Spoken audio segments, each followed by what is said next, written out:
सितारा काला जादू। सितारा सच्ची कहानी। किरदारों के नाम शो नहीं कर सकती माजरत, ना ही फर्जी नाम रखे जाएंगे। आधी रात के वक्त तेज चीख कानों में पड़ते ही सबकी आंख खल गई। चारपाई पर बिखरे बालों ले साथ बैठी जू रही थी। लेने आए हैं लेकर जाएंगे तो कुछ नहीं कर सकेगा, नहीं बचा सकता तो उसे। इसका शौहर जो दरवाजे में चारपाई रखे सो रहा था जल्दी से उठकर इसके पास आया। दो बच्चे जो डरे सहमे एक दूसरे को चुपके चादर मुंह पर डाले दबके पड़े थे। वो कुछ पढ़कर इस पर फूंकने लगा। अब इसके झूलने में तेजी आई थी, आंखें सुर्ख अंगारा होने लगी थी। मत पढ़ वरना मार देंगे उसे। वो उसे सुने बगैर ही पढ़ता रहा और फूंकता रहा। एक जोरदार चीख मारकर वो वही बेहोश हो गई। कंधों पर बोझ इस हद तक बढ़ा कि वजन से वो नीचे बैठने पर मजबूर हो गया। कुछ देर बैठे रहने के बाद उठकर बीवी को सीधा किया और जाकर बच्चों लो बहला कर सुला दिया और खुद कुर्सी रखे बीवी के सराहने पढ़ता रहा। रात के किसी ख्वाहिश की भी आंख लग गई। सुबह का पूरा दिन सही गुजरता और रात होते फिर से सब शुरू हो जाता, मगर वो उसे दरूद मुक़द्दस की वजह से मार नहीं पा रहे थे।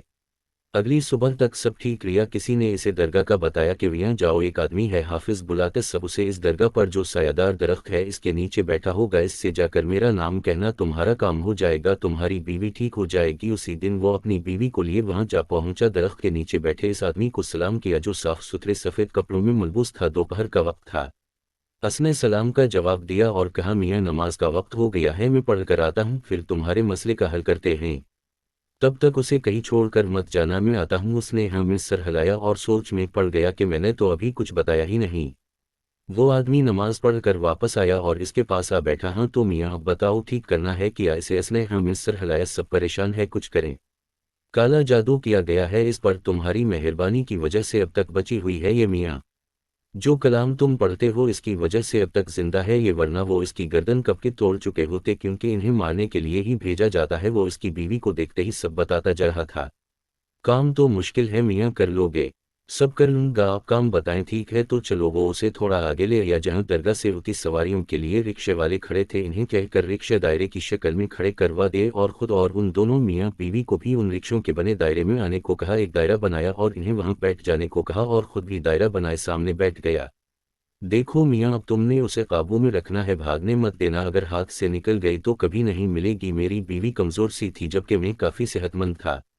हाफिज ने कहा, ये भागेगी नहीं, हारेगी और जहां नजर से उलझल हुई फिर नहीं मिलेगी। चाहे जो हो जाए काबू में रखना और दायरे से बाहर ना जाने देना।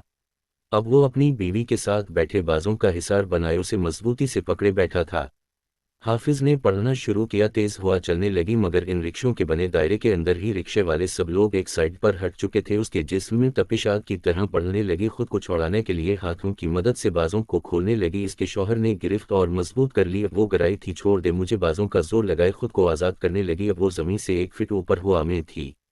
इसके शौहर ने बताया कि उस वक्त इस कमज़ोर सी औरत में इतनी ताकत थी कि मुझे लगा मेरे बाजों जड़ से बाहर निकल आएंगे। ऐसा लग रहा था अभी हड्डियां टूट जाएंगी, मगर मैं साबित कदम रहा। तेज हुआ के बायस आंखों में मिट्टी जाने लगी, साथ ही चीखों की आवाज़ बुलंद हुई। इसके साथ ही इसका जिस्म ढीला पड़ गया और वो सर को झुकाए बैठी थी। इसके शौहर ने एक नज़र हाफिज पर डाली कि छोड़ दूँ। हाफिज ने नामिल सर हिलाया, पानी की बोतल से पानी हाथ में लिए। इस पर रखने का बता क्यों आते हो, कसके कहने पर आते हो? सर को झुकाए ही वो मर्दाना आवाज में बोलने लगी थी, फलां जगह एक आदमी है जिसके पास रोज एक औरत आती है जो इसे मरवा कर इस आदमी से शादी करना चाहती है। वो हमें रात के वक्त इस औरत को मारने के लिए भेजता है और जब हम जाते हैं तो इसका शौहर दरूद पढ़कर इस पर फूंकने लगता है। हम इसको मार नहीं माते ना उड़ा कर ले जा सकते हैं क्योंकि इस दरूद का हिसार बांधा होता है। इसके शौहर ने जब हम वापस नाकाम लौटे तो वो आदमी हमें अजियत देता है कि हम अपना काम नहीं कर पाते, अगर तुम हमें जगह दो तो हम उसे छोड़ देंगे, हम अब वापस नहीं जाना चाहते, वो हमें ख़त्म कर देगा। हाफिज ने कहा, ठीक है मैं जगह देता हूँ, उसे छोड़ दो और फिर कभी तंग मत करना उसे, इसके बदले किया चाहिए तभी। तब इन्होंने कहा, 20 रोटियाँ बनाकर उनमें देसी घी और शक्कर डालकर फलाह कब्रिस्तान में फलाह जगह रख कर आनी है और पीछे मुड़ कर नहीं देखना। हाफिज ने हामी भर ली। एक और पानी का छींटा मारते ही वो बेहोश हो गई। जब होश आया तो वो बिल्कुल ठीक थी। मैंने हाफिज का शुक्रिया अदा किया और पैसे देने लगा जो उसने नहीं लिए।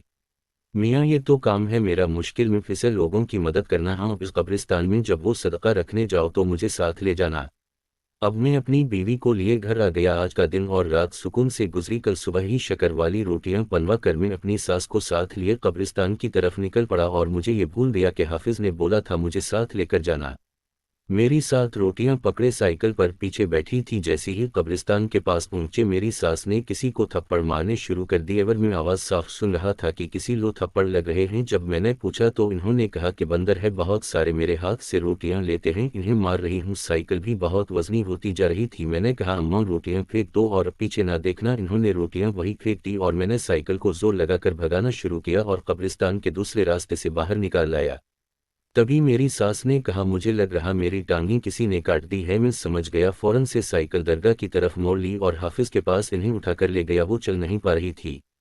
حافظ کو سب بتایا تو انہوں نے کہا کملیا تجھے کہا تھا مجھے لے کر جانا، ساتھ شکر کر اس کی گردن نہیں توڑ دی۔ انہوں نے پانی دم کر کے ان پر چھڑکا، کچھ ہی دیر میں وہ بالکل ٹھیک ہو چکی تھی اور انہیں میں گھر لے آیا۔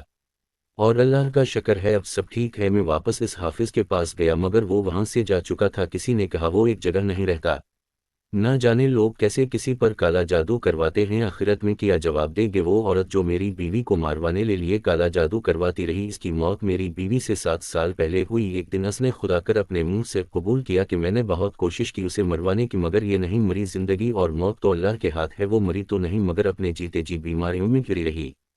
ختم شد۔